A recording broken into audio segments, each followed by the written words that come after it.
Hello दोस्तों, आपके अपने YouTube channel update TET CTET में आप सभी का स्वागत है। दोस्तों, आज की वीडियो में हम फिर देखने वाले हैं जो है सामाजिक अध्ययन के अति लघु उत्तरीय प्रश्न हैं। दोस्तों, हमने अति लघु उत्तरीय वीडियो का एक जो है प्रश्नों का एक और वीडियो अपलोड किया है, उसको भी आप देख लीजिए। जो है अति लघु उत्तरीय प्रश्न एवं बहुविकल्पीय प्रश्न नाम से जो है प्लेलिस्ट है, वहाँ जाकर आप देख सकते हैं। चैनल पर जाइए या फिर डिस्क्रिप्शन में लिंक है, वहाँ पर क्लिक कीजिए और उस वीडियो को भी देखिए। और समावेशी शिक्षा एवं जो है शैक्षिक मूल्यांकन सभी की अति लघु उत्तरीय एवं बहुविकल्पीय प्रश्नों को हमने डिस्कस किया है। आज इस वीडियो में हम बात करने वाले हैं अति लघु उत्तरीय प्रश्न सामाजिक अध्ययन। तो देखिए, देखते हैं कि लॉर्ड वेलेजली भारत गवर्नर कब बना। तो दोस्तों, लॉर्ड वेलेजली की बात की जाए कि भारत का गवर्नर जनरल कब बना था, तो दोस्तों 1798 ईस्वी में भारत का गवर्नर बना था। अगला प्रश्न है कि भारत आने वाले वेलेजली के समक्ष दो प्रमुख उद्देश्य कौन कौन से थे। तो पहला उद्देश्य था कि भारत में अंग्रेजी साम्राज्य का विस्तार करना और दूसरा था कि भारत में फ्रांसीसी प्रभाव का अंत करना, यानी फ्रांसीसी को भारत से निकालना और जो है खुद अपने व्यापार को स्थापित करना। अगला था कि अंग्रेजों और गोरखों के बीच युद्ध क्यों हुआ।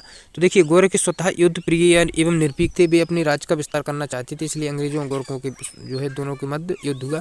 दूसरा था कि पिंडारी कौन थे। तो दोस्तों, सेना से निकाले हुए सैनिक थे, लूटमार तथा पेशा और लुटेरों से गिरोह में जा मिली थी, इन्हें हम पिंडारी कहते थे। यानी दोस्तों, किसी भी राज्य पर आक्रमण करते थे, आक्रमण करने के बाद जो भी इन्हें जो है प्राप्त होता था वह लेकर के और निकल जाते थे।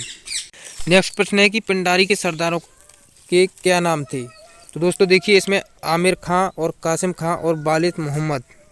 फिर देखिए, जो है आमिर खां, कासिम खां और जो है बासिद मोहम्मद, यह पिंडारी के सरदारों के नाम थे। अगला प्रश्न है कि हेस्टिंग ने पिंडारियों का दमन कैसे किया। तो देखिए, हेस्टिंग ने पिंडारियों को नष्ट करने हेतु निश्चय किया और फलतः उसने 1,13,000 सैनिकों तथा 300 तोपों की विशाल सेना तैयार की और जो है पिंडारियों का खात्मा किया। अगला प्रश्न है कि ब्रिटिश साम्राज्य में भारत के गवर्नर जनरल का नाम वर्ष सहित बताइए। तो देखिए कि भारत का गवर्नर जनरल कब और किस वर्ष बने, उसमें इसमें हम देखेंगे। पहला है देखिए कि लॉर्ड विलियम बेंटिंग जो है 1833 से 35 तक रहे। सर चार्ल्स मेटकाफ देखिए 1835 से 36 तक। ऑकलैंड 1836 से 42 तक। देखिए, एनरबरो जो है 1842 से 44 तक। और दोस्तों, विलियम बिलबरफोर्ड 1844 और सर हेनरी हार्डिंग 1844 से 48। और देखिए, डलहौजी की बात की जाए तो 1848 से 56। फिर देखिए, लॉर्ड कैनिंग जो है 1856 से 58 तक। फिर देखिए, 1833 के चार्टर एक्ट के गवर्नर जनरल का पद बंगाल का गवर्नर जनरल था।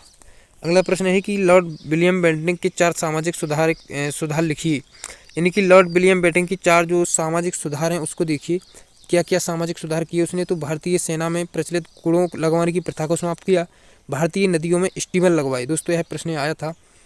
देखिए, उसने भारतीय सेना में प्रचलित जो कूड़े लगाने की प्रथा थी उसको समाप्त किया और भारतीय नदियों में स्टीमर लगवाए। अगला देखिए, फिर और देखते हैं।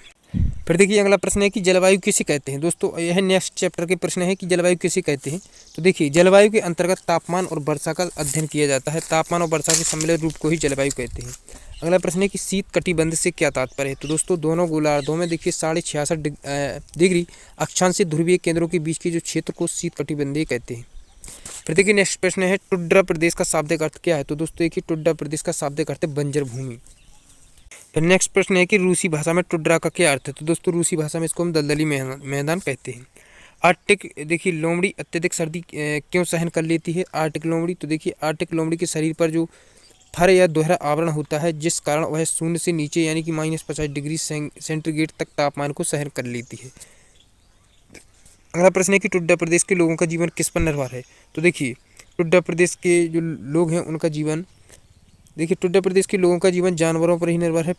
पिघले हुए समुद्र में जो है बालरस नाम के भीमकाय जानवरों की गुर्राहट सुनाई देने जो है बालरस के बड़े बड़े झुंड समुद्र में तैरते मिलते हैं, जैसे सील, व्हेल, मछली आदि समुद्र में खूब दिखने लगती हैं। चुक्की लोग समुद्र के इन जानवरों का शिकार करते हैं, ये जानवर उनके जीवन का आधार हैं। इस प्रकार से देखिए, अगला प्रश्न है कि टुंड्रा प्रदेश में चलने वाली बर्फीली हवाओं को क्या कहा जाता है। तो देखिए, उत्तरी ध्रुवी में आने वाली ठंडी हवाएं को जो है हम पुरखा या ब्लिजार्ड कहते हैं। दोस्तों, यह प्रश्न पिछली ईयर में पूछा गया है। एस्किमो प्रजाति कहाँ पाई जाती है। तो देखिए, ध्रुवीय प्रदेश के शीत प्रधान जलवायु में कनाडा के उत्तरी भाग में निवास करने वाली प्रजाति एस्किमो के नाम से जानी जाती है। ध्रुवीय प्रदेश की प्रचंड शीत के आघात को सहन करने के लिए बर्फ के नीचे जो घर बनते हैं उन्हें हम इग्लू कहते हैं। कैरबू नाम की पशु उनकी बिना पहियों की गाड़ी खींचते हैं। अगला है कि भूमध्यसागरीय प्रदेश में कौन सी वनस्पति पाई जाती है। तो देखिए, इस प्रदेश में जाड़े में वर्षा के अधिकता तथा ग्रीष्मकाल के लंबे सूखे की विशेष प्रकार की वनस्पति पाई जाती है। ये शीतकालीन वर्षा पर निर्भर होती है तथा ग्रीष्मकाल की चिलचिलाती धूप में बाष्पीकरण की अपनी रक्षा करती है। और रूम सागरीय प्रदेश अपने रसीले फलों के लिए विश्वविख्यात है। इनमें प्रमुख नींबू, संतरा, जैतून, अंजीर, सेब, खुबानी, शहतूत, अंगूर आदि आते हैं। शीतोष्ण मानसूनी प्रदेश की जलवायु कैसी होती है। तो देखिए, शीतकाल सामान्य से अधिक सर्दी वाला होता है। इस समय औसत तापक्रम 6 डिग्री सेंटीग्रेड होता है। इस प्रदेश में ग्रीष्मकाल में वर्षा अधिक होती है, शीतकाल में वर्षा कम होती है। उष्णकटिबंधीय प्रदेश की जलवायु कैसी होती है। तो देखिए, इस प्रकार प्राकृतिक प्रदेश में वर्ष भर तापमान अधिक और समान रहता है। तापमान बहुत कम होता है। यहाँ प्रातःकाल आकाश स्वच्छ रहता है और प्रतिदिन दोपहर बाद 4 बजे घनघोर वर्षा होती है। इस प्रकार से देखिए, यहाँ की वार्षिक वर्षा का औसत लगभग 200 सेंटीमीटर है। दोस्तों, इसके बाद हम देखते हैं फिर अगली वीडियो में बाकी के प्रश्न। तब तक अपना ध्यान रखिए। आपका समय बहुत धन्यवाद।